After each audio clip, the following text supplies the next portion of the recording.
Magandang araw mga kaibigan. Bigyan natin ng reaction, opinion itong post ng News 5. Title, Kasya ba ang 500 para sa Noche Buena? Sa anong planeta sa anong planeta kasya yung 500 pesos para sa Noche Buena ng pamilyang Pilipino? Question ni House Committee on Public Accounts Chairman Representative Tere Ridon ang mungkahing simpleng Noche Buena ng Department of Trade and Industry sa halagang 500 pesos.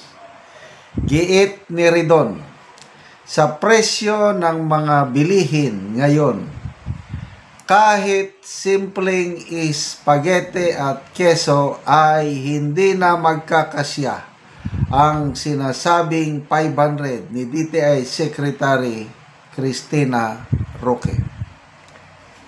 Ito, sabi niya, alam natin ang itsura ng totoong Noche Buena sa hapag ng pamilyang Pilipino.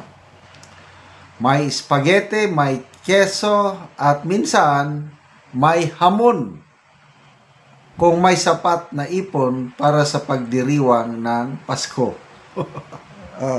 Sabay question, sa anong planeta kasya yung 500 para sa Noche Buena ng pamilyang Pilipino? Salamat, Congressman Tere Ridon.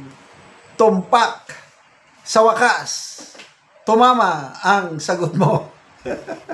Ayan, magkaisa tayong batikusin ang mga palpak na pronouncement ng gobyernong ito. Kung tama naman, edi purihan natin. Paminsan-minsan lang magsalita itong DTI Secretary, tahimik lang ito. Wala akong matandaan na mga public pronouncement niya, tahimik lang. Hindi ko alam ang background, bakit niya nasabi ito. Baka sa budget hearing kaya ng Senado. Yun lang hinala ko. Baka tinanong siya ng mga senador. Kumusta na ang presyo ng bibilin? Kaya pa bang makapagpasko ang Pilipino ng makapag-enjoy ng Noche Buena sa hirap ng buhay? Yun ang sagot niya. Ay, nako. Wala sa realidad.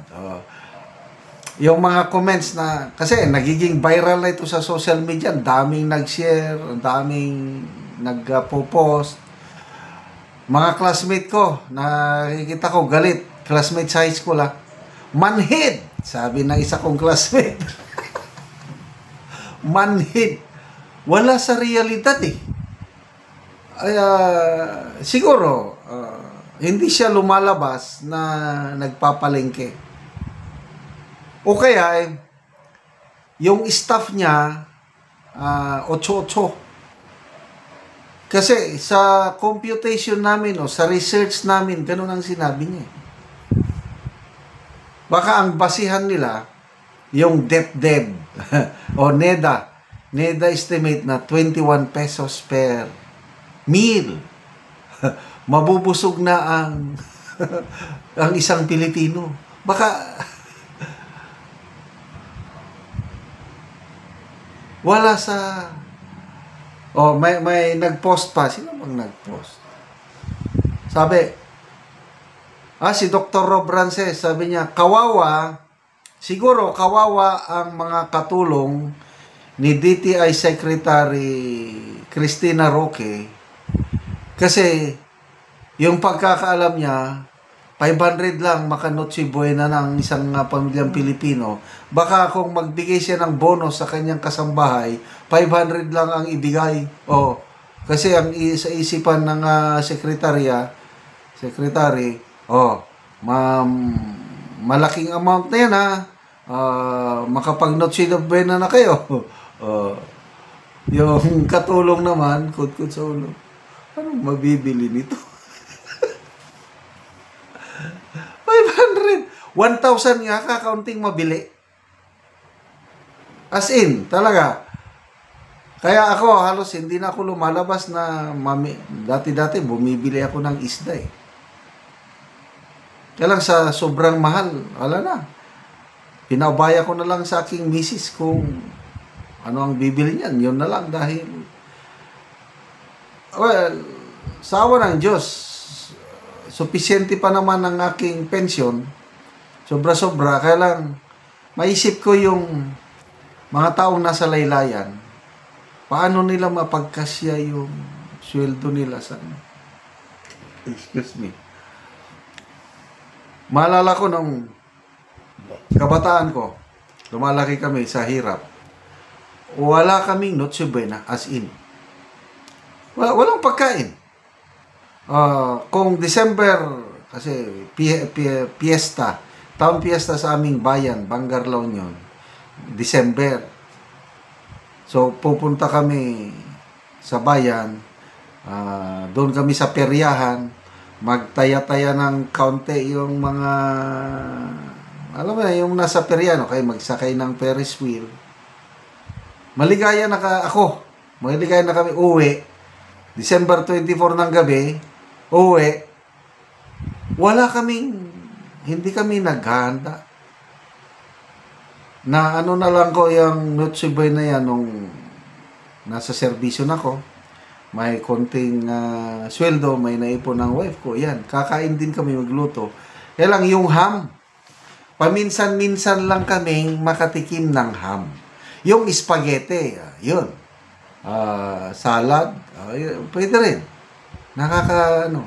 Kaya lang ang ham, lately na lang itong nagre-retire na ko, yun, ang aking wife, na nakakabili na ng keso, nakakabili na ng ham, masarap-sarap na rin ang aming Noche Buena.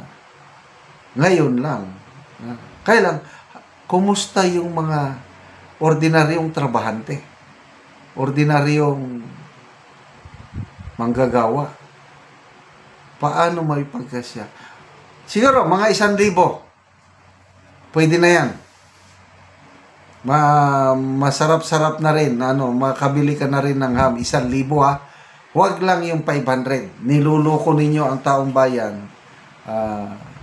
Napakaliit ang tingin nila sa taong bayan na sa laylayan with that 500 na mapagkasya na daw. Okay, salamat sa inyong pagsubaybay mga kaibigan sa ating channel. Nakakatulong kayo ng malaki sa tribong Talandig ng Bukidnon dahil ang income natin sa channel na ito pantulong po sa tribo. Namimigay tayo ng mga libreng yero at pako para makapagpatayo itong tribo ng mas maayos na tirahan. Panoorin niyo ang video na ito. Kulang na tagaan og yero. Tagaan daw siya og ginabang. So gibutang lang niya ang yero, wala niya nasandig tungod kay ang iyang balay kuha naman gyud nagtakinding na. Akso na gyud siya og tumba. So muni ang ilang gipuy-an sa iyang mga anak. So 7 sila ani nga nagluon. So muna ni ang itsura sa ilang balay. Nga kawayan lang in taon ang atop. So mga lata na gid kaayo ang atop nila. Makita nato nga kuha na gid kaayo ang ilang gipuy-an nga payag. So mga sako lang ang dingding. Muna ni ang palibot sa ilang balay. Makita gid nato ang balay nga luoy na gid kayo ang ilang pagpuyo. So muna ni ang pagpuyo ilang angkol. So ang ilang mga atop po. Mga gabok na gid kayo ang kawayan na ilang atop. So muna ni ang ilang pagpuyo. Mga kaldero nila, ilang dingding nga mga sako.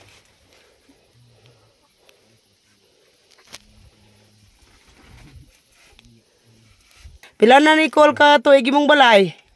Kuan. Mga kuan ni. 8. 8 ka tuig na. Oo. So pila mo ani nga nagpuyo ining imong balay? Kuan. 7.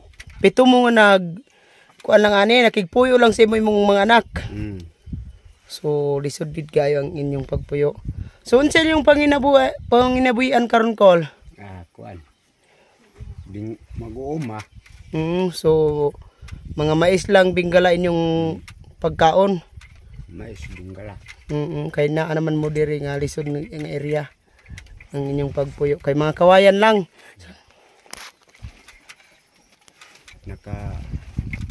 Salamat sa Ginoo, hinabang kay Gido ko atop desin.